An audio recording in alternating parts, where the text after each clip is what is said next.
সন্দেশখালীর ঘটনার প্রতিবাদ জানিয়ে শুক্রবার বিকেল ৫টা নাগাদ নকশালবাড়ি থানা ঘেরাও করে বিক্ষোভ দেখালো নকশালবাড়ির বিজেপি মণ্ডল কমিটি।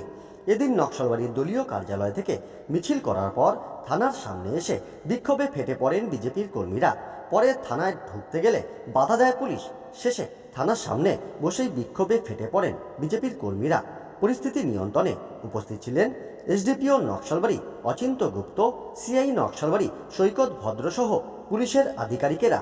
পরে ১ ঘন্টার বিক্ষোভের পর ওসির সঙ্গে দেখা করে বিক্ষোভ তুলে নেন বিজেপির কর্মীরা।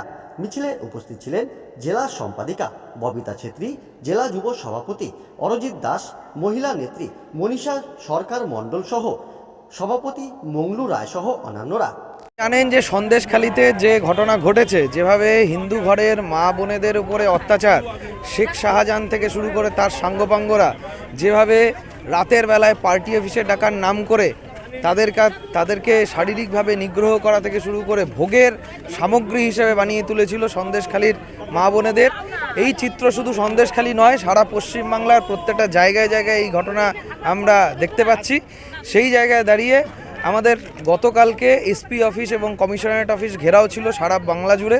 তো আজকে আমরা নকশালবাড়ি থানাতেও এখানে আন্দোলন করলাম, এই বিষয়ে জানালাম যে নকশালবাড়ি অ্যাডজাসেন্ট এরিয়ার মধ্যেও যে ঘটনাগুলো চলছে, তৃণমূলের দুষ্কৃতী বাহিনী যে দৌরাত্ম্য চলছে, মা বোনেদেরকে ভোগের সামগ্রী করে তুলছে এবং যত রকমের অসামাজিক কাজ, এখানে যত ড্রাগস চক্র থেকে শুরু করে যত রকমের অসামাজিক কাজ, সেইগুলো বিষয়ে কড়া নজরদারি যেন তাদের থাকে।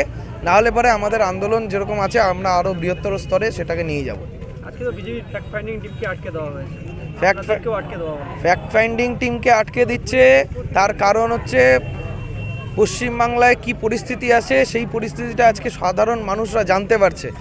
মুখ্যমন্ত্রীর বক্তব্যের মধ্যে গতকালকে উনি অ্যাসেম্বলিতে দাঁড়িয়ে যে বক্তব্য রেখেছেন তার বক্তব্যেই প্রকাশ পেয়েছে যে উনি কতটা ভীত, কতটা সন্ত্রস্ত।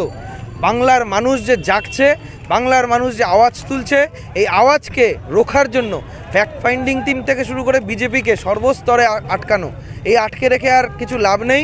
বাংলার মানুষের মধ্যে জাগরণ হয়ে গেছে, মা বোনেরা জাগরিত হয়েছেন, বাংলার মানুষ জাগরিত হয়েছে।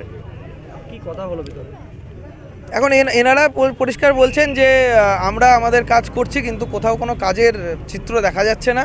পুলিশ প্রশাসন সম্পূর্ণ হাত পা গুটিয়ে বসে রয়েছে, কারণ মাননীয় মুখ্যমন্ত্রী তাদেরকে কাজ করতে বন্ধ করতে বলেছে, কাজ করতে না করেছে। কারণ কিছু যদি তারা অপরাধীদেরকে গ্রেপ্তার করতে যায়, অপরাধী মানেই তৃণমূল। যারাই অপরাধ করছে, যারাই ড্রাগস চক্র চালাচ্ছে, যারাই অপরাধমূলক কাজ করছে, তারাই তৃণমূল। তো কাকে ধরবে? ধরলে পরেই তো উপরের থেকে মাননীয় মুখ্যমন্ত্রী এবং তাদের মন্ত্রিসভার লোকেরা তাদেরকে ফোন করে তাদের পুলিশকে থ্রেট করে।